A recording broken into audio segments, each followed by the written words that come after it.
to believe this man was once an Al-Qaeda militant with a $10 million US bounty on his head. But the man who became Syria's leader after the ouster of the dictator Bashar al-Assad is now shaking hands like old friends with Donald Trump. How did you find the Syrian president? Right. I think very good.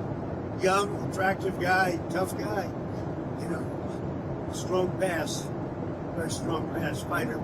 It was the first time in 25 years that the leaders of Syria and the US had met, and they did so at the behest of the Saudi Crown Prince, who'd persuaded Trump to break with US policy and lift America's crippling sanctions on Syria.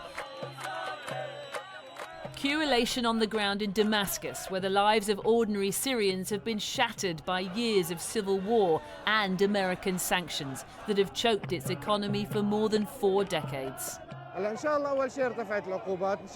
This is a second happiness and a second liberation. The sanctions will be lifted, which means a revival is coming.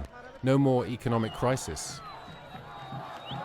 But Trump's move may throw America's relationship with Israel into crisis as it continues its military strikes in Syria, even as the US president has urged leaders on his tour of the Middle East to normalise relations with Tel Aviv. But with the war in Gaza still raging, that won't happen anytime soon.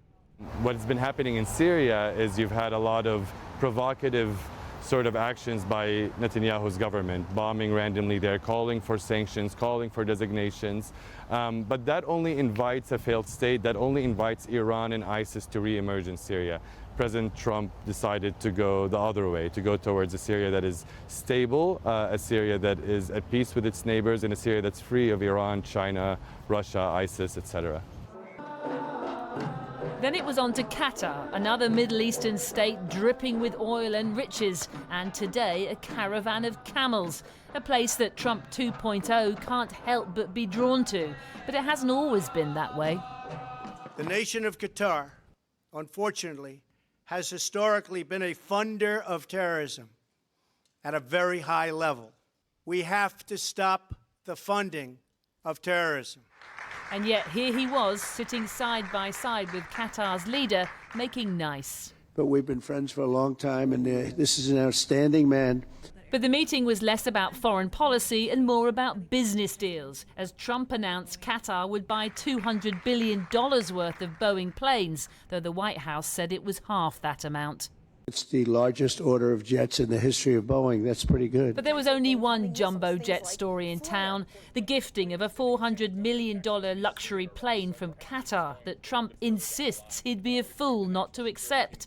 They didn't mention that, but back home in DC, Democrats and even some Republicans warned the gift will compromise national security. And I hope there are some serious people within the administration who take our national security seriously who will tell Trump he can't do this.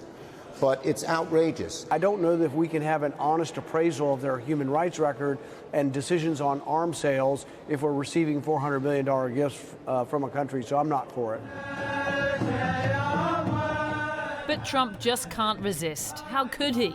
Not when they're rolling out the full pomp of a state banquet in his honor. What's the harm of a palatial jumbo jet between friends?